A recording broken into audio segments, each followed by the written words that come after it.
할렐루야. 네, 반갑습니다. 우리 지난 한 주간 동안 미얀마 단기 선교를 은혜 가운데 잘 다녀왔습니다. 우리 주변에 있는 분들과도 같이 인사 나누겠습니다. 주님의 이름으로 사랑하고 축복합니다. 여러분, 예수님은 그리스도이십니다. 그리스도라는 말은 헬라어로 크리스토스, 그리고 히브리어로 메시아로 기름 부음 받은 자라는 의미입니다.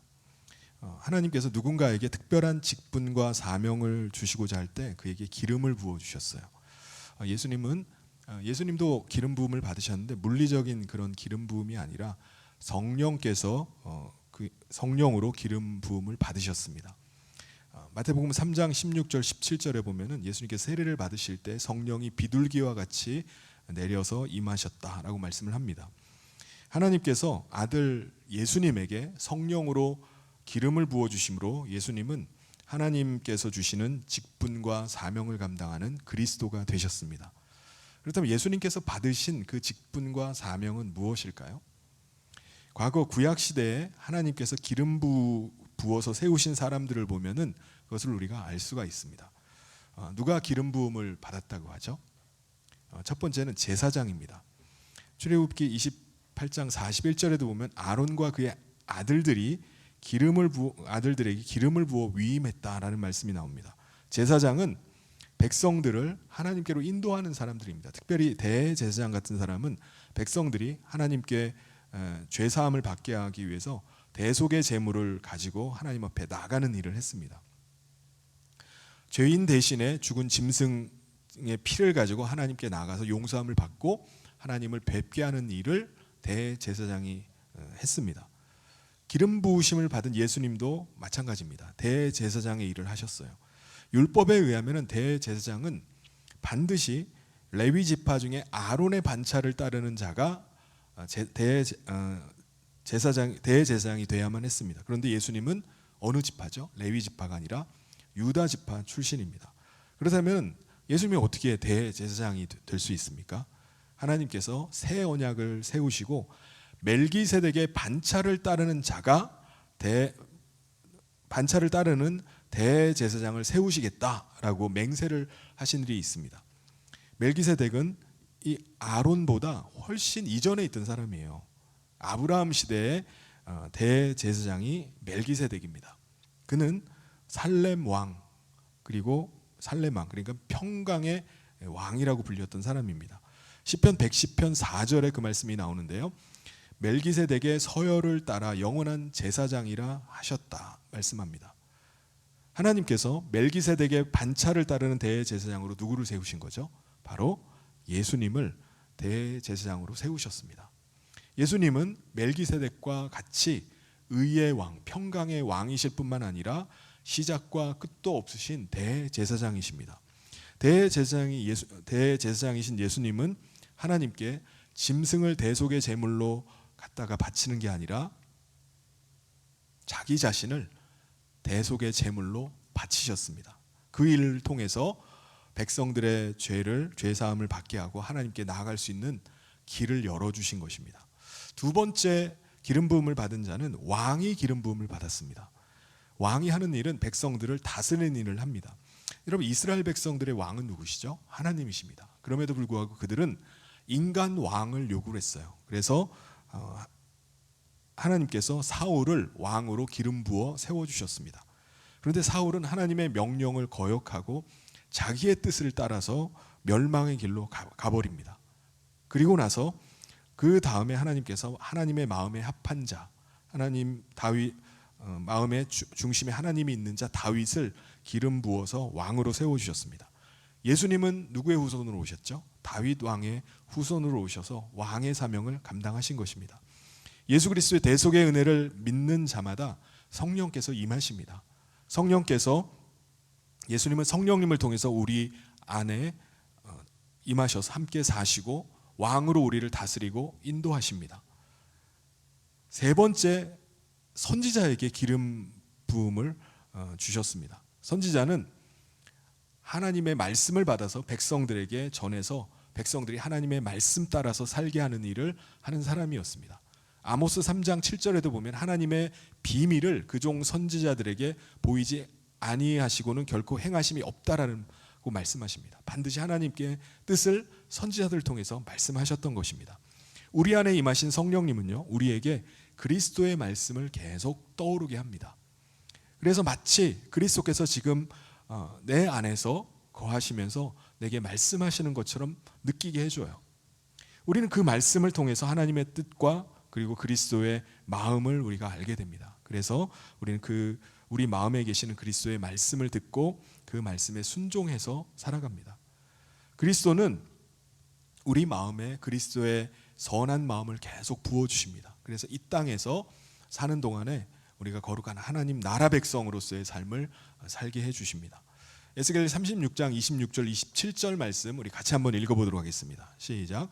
또 새 영을 너희 속에 두고 새 마음을 너희에게 주되 너희 육신에서 굳은 마음을 제거하고 부드러운 마음을 줄 것이며 또 내 영을 너희 속에 두어 너희로 내 율례를 행하게 하리니 너희가 내 규례를 지켜 행할지라. 성령님으로 기름 부음 받은 예수님은요, 대제사장으로 우리를 하나님 안에 거하게 하십니다. 그리고 왕으로 우리를 다스리고 계세요. 그리고 선지자로 우리 가운데 계속해서 말씀을 주시고 그리스도의 마음으로 살게 하십니다. 여러분, 우리가 그리스도를 따라서 선한 하나님의 백성으로 살아갈 때 어느 누가 우리를 대적하겠습니까? 어느 누가 우리를 해치겠습니까? 왕이신 그리스도는요, 하나님의 백성된 그의 백성을 지키시고 그의 백성을 책임져 주십니다. 베드로서 전서 3장 13절 우리 같이 한번 읽어보도록 하겠습니다. 시작. 또 너희가 열심으로 선을 행하면 누가 너희를 해하리요. 그러므로 사랑하는 성도 여러분, 그리스도의 말씀에 순종해서 믿음으로 살아가는 것을 두려워하지 마시기 바랍니다. 담대하시기 바랍니다. 물론 우리가 이 세상에서 사는 동안 고난과 시련이 있을 수 있습니다. 왜냐하면 사탄은 이미 심판을 받아서 지옥 형벌이 선고가 되었지만은 아직 집행이 이루어지지 않고 있기 때문입니다. 그리스도께서 다시 오시는 그날 그가 지옥 형벌을 받게 될 것입니다. 그래서 사탄은 자신이 여전히 세상의 권세자인 것처럼 사람을 속이고 있어요. 사람들의 마음의 탐욕과 욕망을 계속 부추겨서 사람들로 하여금 죄 가운데 살게 만듭니다. 사탄의 종이 된 자들은 자기의 탐욕과 욕망을 쫓아서 계속 죄악 가운데 살아가는 것입니다. 죄악 가운데 살아가는 세상에 속한 자들은 선한 일을 하는 사람들을 향해서 시기와 질투를 합니다. 자신이 비교가 되고 또 자신의 죄악이 드러나는 것을 굉장히 불쾌하게 여겨요. 그래서 그리스도의 말씀을 쫓아서 살아가는 사람들에게 해를 가하기도 하고요. 그리고 거짓으로 막 모함하기도 합니다. 그런 일들이 우리 가운데 계속 일어나요. 그래서 세상에 속한 사람들과 같이 살다 보면은 세상에 이런 사람도 있나 라는 생각이 들 때가 있어요. 나는 선한 마음을 가지고 선의를 베푸는데 상대방 그걸 이용하고 그걸 가지고 이득을 취하는 겁니다. 그로 인해서 피해를 당하기도 하고 그로 인해서 큰 곤란에 빠지기도 해요. 어떻게 나에게 이렇게 할 수가 있나 하는 생각에 막 분이 오르기도 하고 세상이 무섭다는 생각이 들기도 합니다. 그런데 우리는 이 세상 가운데 살더라도 우리의 왕은 그리스도이심을 잊어서는 안 됩니다. 우리를 다스리시고 우리를 지켜주시는 분은 우리의 왕이신 그리스도이십니다. 예수님은 우리의 죄값을 치르시고 우리를 사신 우리의 주인이시기도 하십니다. 고린도전서 6장 19절 20절에 보면은 너희 몸은 너희가 하나님께로부터 받은 바 너희 가운데 계신 성령의 전인 줄을 알지 못하느냐. 너희는 너희 자신의 것이 아니라 값으로 산 것이 되었다라고 말씀합니다. 여러분, 종이 해야 되는 일은 뭐죠? 주인을 기쁘게 하는 것입니다. 종이 주인에게 갈 때마다 자기의 필요를 구하는 게 아니에요. 주인의 필요를 구하고 주인의 기뻐하는 일을 하는 겁니다. 주인은 그런 종을 어떻게 여길까요? 그 종을 아끼고 귀하게 여깁니다. 주인이 종의 필요를 채워주려고 하는 거예요. 그 종을 종이지만 정말 귀하게 여기고 아끼는 겁니다. 그러므로 종인 우리의 소망은 어디에 있어야 되겠습니까? 우리의 주인이신 그리스도를 위한 것에 있어야 됩니다. 그럴 때 우리의 주인이신 그리스도께서는 우리의 모든 필요를 채워주십니다. 그래서 빌립보서 4장 18절 19절에도 그의 풍성한 대로 너희 모든 쓸 것을 채워주신다라고 약속을 하십니다. 그런데 여러분, 종이 주인의 기쁨이나 주인의 필요에 전혀 관심이 없고 자기 필요만 계속 구하면은 어떻게 되겠습니까? 주인은 그 종을 책망합니다. 주인의 뜻을 모르고 주인의 마음을 모르는 거예요. 마태복음 25장 26절에 보면은 그 종을 가리켜서 악하고 게으른 종이라고 책망을 합니다. 우리는 우리의 주인이신 그리스도를 기쁘게 하는 일이 우리의 사명이고 소망이 되어야 될 줄 믿습니다. 이번에 지난 한 주간 미얀마에 가니까는 당대 학교에 그 당대 교수가 자기 막내 여자 아이를 소개를 시켜줬어요. 당대 교수는요, 여러분들이 아시다시피 자기 딸, 친딸 둘에다가 친척 아이까지 아이가 셋이 있습니다. 그런데 이번에 갔더니 여자아이가 하나 더 생겼어요. 이 아이는 26살 마을에 한 미혼모가 낳은 아이였습니다. 전도하던 중에 한 미혼모를 만났는데 아기의 아빠도 모르고 또 자기가 키우려고 해도 경제력이 없어서 호적 신고도 안 하고 아이를 죽이려던 참이었습니다. 당대 교수가 자기가 키우겠다고 그 갓난 아기를 자기 집으로 데리고 온 거예요. 아기를 어떻게 키워야 될지 계획도 없어요. 다만 그때 그 아기를 데리고 오지 않으면 그 아기는 죽었을 거라는 겁니다. 어쨌든 데리고 와서 자기 자녀로 입양을 해서 키우기 시작한 겁니다. 당대 교수와 눈 사모는 그 아기를 살리고 자기가 아기를 돌보는 것이 하나님의 기쁘신 뜻이라고 생각했을 겁니다. 그래서 믿음으로 부부가 순종해서 넷째 자녀로 키우기 시작한 것입니다. 여러분, 종은 주인이 기뻐하시는 뜻이라면은 예스여야 됩니다. 예스. 주인이 원하시고 주인이 필요로 하는 것이면은 제가 하겠습니다라고 할 수 있어야 됩니다. 우리 고린도후서 1장 19절 20절을 같이 한번 읽어보도록 하겠습니다. 시작. 하나님의 아들 예수 그리스도는 예하고 아니라함이 되지 아니하셨으니 그에게는 예만 되느니라. 하나님의 약속은 얼마든지 그리스도 안에서 예가 되니 그런즉 그로 말미암아 우리가 아멘하여 하나님께 영광을 돌리게 되느니라. 사실 그리스도의 말씀에 모두 예하는 것은 쉽지 않을 때가 있습니다. 그래서 우리가 그리스도의 말씀 앞에 늘 온유함과 두려움을 가지고 있어야 돼요. 왜냐하면은 그리스도의 말씀에 순종한다는 것은요, 내가 능력이 있고 내가 잘나서가 아니에요. 여유가 있기 때문에 할 수 있는 것이 아닙니다. 오직 그리스도의 온유한 마음을 가지고 주인인 그리스도를 두려워하는 마음으로 순종하는 거예요.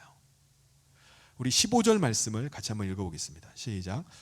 너희 마음에 그리스도를 주로 삼아 거룩하게 하고 너희 속에 있는 소망에 관한 이유를 묻는 자에게는 대답할 것을 항상 준비하되 온유와 두려움으로 하고. 여러분, 미얀마 개혁신학교가 설립이 된 지 이제 11주년이 되었습니다. 올로 목사님 부부가 2014년에 미얀마에 들어가셔서 신학교를 설립할 당시에 여러 현지에 파송받은 선교사들로부터 인정을 받지 못하셨어요. 목회를 은퇴한 노 부부가 70이 훨씬 넘은 나이에 들어와서 무슨 선교를 하겠느냐라고 생각했던 것입니다.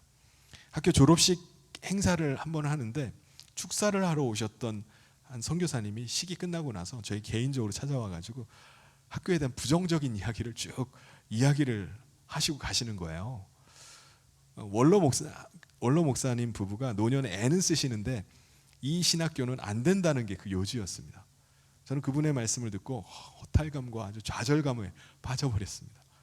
그 말씀을 하신 선교사님은요, 2013년부터 학교에서 약 30km 정도 더 위 지역으로 올라간 바고라는 지역에서 교회 개척 사역과 정수기 그 비즈니스 사업을 하고 계셨습니다.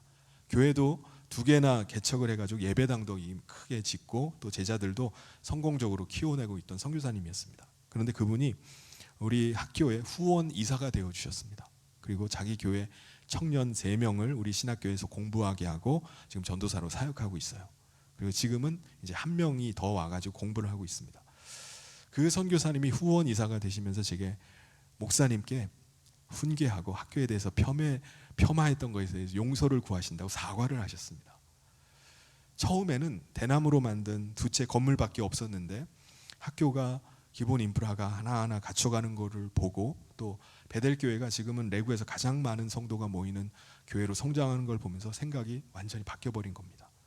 더욱이 원로 목사님 대회가 학교 기숙사에 방 한 칸을 마련해가지고 상주하시면서 사역하는 걸 보고 감동을 받으신 거예요. 대부분의 선교사들은 양곤 시내에 있는 아파트에 거주하면서 사역하지 그렇게 현지인들과 그렇게 함께 사역하는 선교사는 거의 없었기 때문입니다. 우리 16절 말씀을 우리 같이 한번 읽어보도록 하겠습니다. 시작. 선한 양심을 가지라. 이는 그리스도 안에 있는 너희의 선행을 욕하는 자들로 그 비방하는 일에 부끄러움을 당하게 하려 함이라. 여러분, 주인을 기쁘시게 하려는 종은요, 그 마음이 언제나 주인의 마음에 가 있습니다. 주인의 기뻐하는 일이 뭘까? 그걸 생각하는 거예요. 그래서 주인이 기뻐하는 일이라면은 기꺼이 믿음으로 순종하는 겁니다. 물론 하나님의 종으로 쓰임 받다가 고난 받을 수 있어요. 어려움 겪을 수 있습니다. 더욱이 일이 잘못돼 가지고 실패할 수도 있어요. 그러면 힘들고 얼마나 슬프겠습니까? 그런데 하나님의 위로하심과 하나님이 주시는 그 기쁨이 그에게 있습니다. 왜 그렇죠? 그 일은 주님이 기뻐하시는 일이기 때문에 그래요. 주님이 맡기신 일을 하다가 당하는 고난이기 때문에 그렇습니다. 우리 17절 말씀을 같이 한번 읽어보겠습니다. 시작.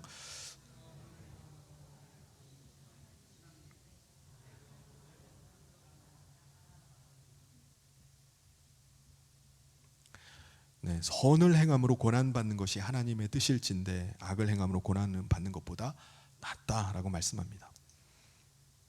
그리스도이신 예수님도 그러셨어요. 예수님이 말씀하시는 것과 행하시는 모든 것들이 다 전적으로 아버지께서 주시는 것들만 하셨습니다. 아버지의 뜻을 따라서 말씀하시고 아버지의 뜻을 따라서 행동하셨어요. 그런데 하나님의 뜻을 따라서 행하셨는데 결과적으로 십자가에 달리셨습니다. 수많은 사람들이 지켜보는 가운데 발가벗겨져서 수치를 당하시고 맞아서 고난당하시고 마침내 비참한 죽음을 맞이하셨습니다.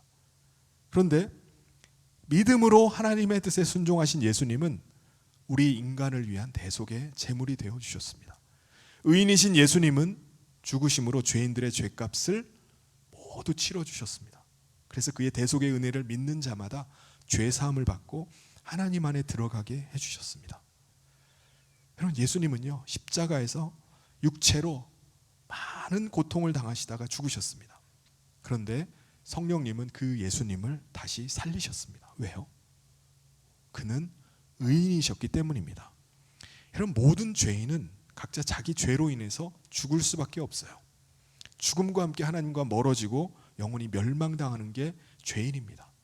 그런데 예수님은 죄가 없으신 의인이세요. 그래서 성령님께서 그가 죽으신 뒤에 다시 살리신 것입니다.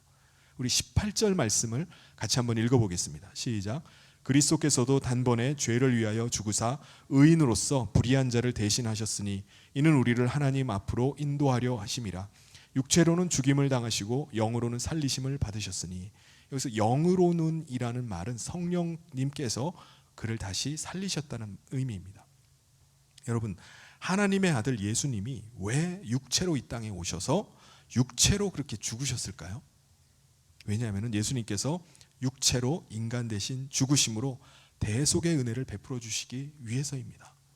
그럼 어떤 사람은 인간은 육체가 죽으면 끝이라고 생각합니다.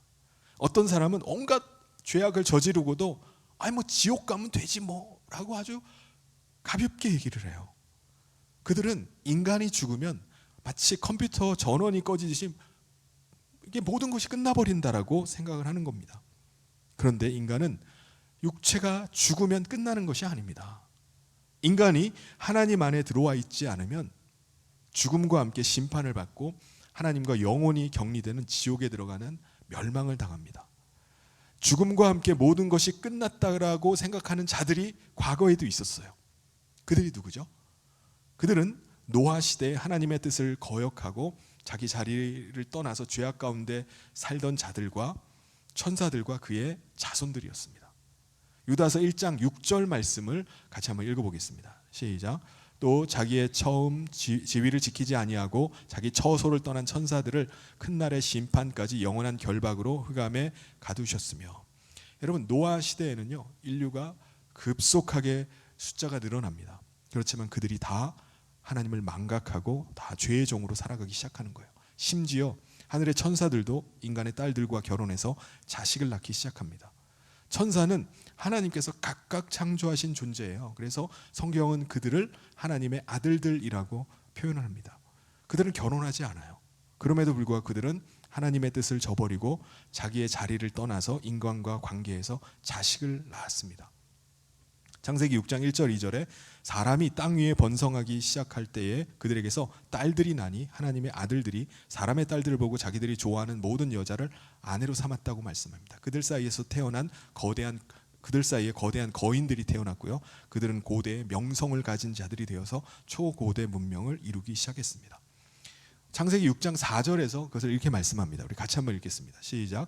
당시에 땅에는 네피림이 있었고 그 후에도 하나님의 아들들이 사람의 딸들에게로 들어와 자식을 낳았으니 그들은 용사라 고대의 명성 있는 사람들이었더라. 여러분, 하나님께서 그들에게 하나님께 돌아올 것을 말씀하십니다. 그들이 하나님 앞에 돌아와서 하나님을 섬기고 하나님 앞에 회개할 것을 선포하셨어요. 여러분, 그들이 살 길은 뭐죠? 믿음으로 회개하고 하나님 앞에 다시 돌아오는 것입니다. 그게 그들이 살 수 있는 유일한 길입니다. 근데 그들은 돌아오질 않았어요. 돌이키질 않았습니다. 한 사람도 방주에 오르지 않았고 오히려 하나님을 멸시합니다. 하나님의 심판을 두려워하지 않고 그들은 아무 일도 없는 것처럼 일상의 삶에 그냥 빠져서 살았어요. 그러다가 갑자기 어느 날 대홍수가 일어난 것입니다. 그 대홍수로 말미암아 모든 인류는 다 수장되어서 죽게 됩니다. 모든 것이 다 물에 잠기게 되었어요. 그들은 육체의 죽음으로 모든 게 끝난다고 생각했지만 죽음은 끝이 아닙니다. 그들은 죽음 이후에도 약 2500년 동안 격리가 되어서 감옥에 갇혀 있었습니다. 예수님께서 이 땅에 오셔서 육체로 죽으셨을 때 그 감옥에 갇혀 있는 자들에게 가셨어요. 그리고 그들에게 심판을 선포하셨습니다. 왜냐하면 그들을 가둔 것은 누구죠? 하나님의 종들인 천사들입니다. 그 천사들은 그들을 심판할 권한이 없어요. 그런데 왕으로 그리스도께서 이 땅에 오셨을 때 그들에게 가셔서 그들에게 심판을 선포하신 것입니다. 우리 19절 말씀을 같이 한번 읽겠습니다. 시작. 그가 또한 영으로 가서 옥에 있는 영들에게 선포하시니라. 그러므로 여러분, 죽음으로 모든 것이 끝나는 것이 결코 아닙니다. 반드시 심판을 받고 그에 따른 상과 형벌을 받게 되는 것입니다. 우리 히브리서 9장 27절 같이 한번 읽겠습니다. 시작. 한번 죽는 것은 사람에게 정해진 것이요 그 후에는 심판이 있으리니. 고린도후서 5장 10절도 같이 읽겠습니다. 시작. 이는 우리가 다 반드시 그리스도의 심판대 앞에 나타나게 되어 각각 선악간에 그 몸으로 행한 것을 따라 받으려 함이라. 그런데 여러분, 하나님의 말씀을 끝까지 붙잡고 믿음으로 순종하던 사람들이 있었어요. 그들은요, 믿음으로 방주를 만들었고요. 그리고 대홍수 전에 하나님의 명령을 따라서 방주 안으로, 비가 전혀 오지 않는데도 방주 안으로 올라갔습니다. 그들이 누구죠? 노아의 8명의 가족이었습니다. 20절 말씀을 같이 한번 읽어보겠습니다. 시작.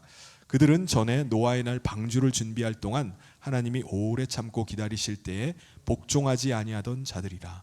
방주에서 물로 말미암아 구원을 얻은 자가 몇 명뿐이니 겨우 8명이라. 여러분, 당시 노아는요, 주인의 기뻐하시는 뜻을 붙잡고 믿음으로 끝까지 순종했습니다. 믿음으로 순종하는 일이 고통스럽고 힘든 일이에요. 더군다나 사람들로부터 인생을 왜 그렇게 사냐고 비난을 들어야만 했을 것입니다. 노아와 가족들은 사실 육체로는 죽은 것과 다를 바가 없었습니다. 그런데 하나님께서는 믿음으로 방주에 오른 노아와 그의 가족들을 건져 주셨습니다. 전 인류가 다 죽는 가운데 하나님의 말씀을 끝까지 붙잡고 믿음에 순종했던 그들 8명만 살아남았어요. 마태복음 10장 28절, 몸은 죽여도 영혼은 능히 죽이지 못하는 자들을 두려워하지 말고 오직 몸과 영혼을 능히 지옥에 멸하실 수 있는 이를 두려워하라고 말씀하셨습니다. 여러분, 오늘 우리가 세례를 받는 것도 똑같은 의미입니다. 세례는 단순히 죄를 씻어내는 의미가 아니에요. 우리가 우리의 머리에 물을 뿌리거나 이제 물에 들어가서 세례를 받는 것은요, 우리 자신의 탐욕과 욕망을 쫓아 살던 옛사람을 수장시켜서 죽이는 것입니다. 장례식을 치르는 거예요. 그게 세례입니다. 우리의 옛사람은 그리스도와 함께 십자가에서 죽었고 이제 그리스도께서 우리 마음에 임하심으로 그리스도의 주관하에, 그리스도의 다스림하에 우리가 살아가고 있는 것입니다. 그래서 21절에서는 세례를 이렇게 말씀합니다. 우리 같이 한번 읽어보도록 하겠습니다. 시작. 물은 예수 그리스도께서 부활하심으로 말미암아 이제 너희를 구원하는 편이 곧 세례라. 이는 육체의 더러운 것을 제하여 버림이 아니요 하나님을 향한 선한 양심의 간군이라. 그래서 세례를 받은 자는 그리스도의 마음으로 살아가기 시작합니다. 그리스도의 말씀 앞에 믿음으로 순종해서 살아가기 시작하는 거예요. 그런데 여러분, 예수님께서 십자가에서 흘리신 대속의 피가 어떻게 2000년이나 지났는데 오늘 우리에게도 유효하겠습니까? 이건 상식적으로 생각하면은 예수님의 대속의 죽음은 그 당시 예수님을 믿었던 사람들에게만 주어지는 은혜여야 합니다. 그렇지 않나요? 그런데 예수님은요, 죽음으로 끝나지 않으셨습니다. 다시 살아나셨어요. 그 후에 하늘로 승천하셔서 하늘 성소에서 하나님 보좌 우편에 계십니다. 우리 22절을 같이 한번 읽겠습니다. 시작. 그는 하늘에 오르사 하나님 우편에 계시니 천사들과 권세들과 능력들이 그에게 복종하느니라. 그러므로 대제사장이신 예수님은 지금 믿는 자들을 위해서 변론하고 대언하고 계시는 겁니다. 히브리서 7장 25절에도 자기를 힘입어 하나님께 나아가는 자들을 온전히 구원할 수 있으니 그가 항상 살아계셔서 그들을 위해서 간구하심이기 때문이라고 말씀합니다. 사랑하는 성도 여러분, 그리스도이신 예수님은 대제사장으로 이 땅에 임하셨습니다. 왕으로, 선지자로 오늘도 살아계셔서 우리 가운데 일하고 계십니다. 그러므로 하나님의 백성으로 세상을 두려워하지 마시길 바랍니다. 담대함으로 살아갈 수 있기를 바랍니다. 이번에 제가 미얀마에 가서 36명, 이번에 신입생이 많이 들어와서 36명의 학생들과 우리 교수들에게 요한일서와 결혼에 관한 강의를 했습니다. 한 12시간 정도 강의를 하는데 전혀 힘들지 않는 거예요.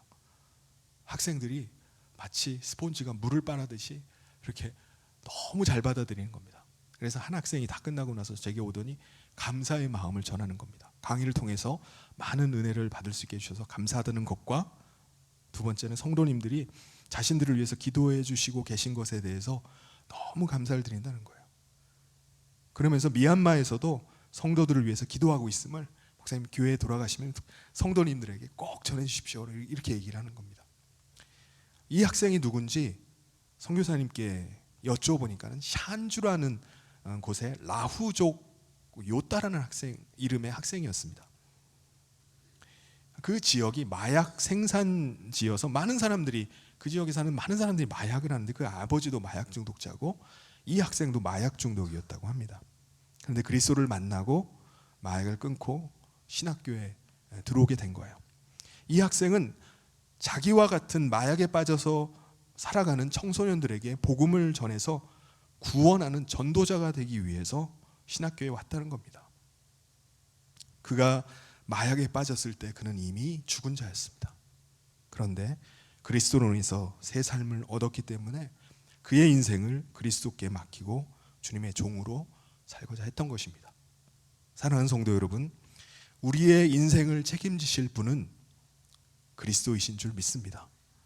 그리스도의 기쁘심이 되는 삶을 함께 살아갑시다. 그리스도의 종으로 주인을 기쁘시게 합시다.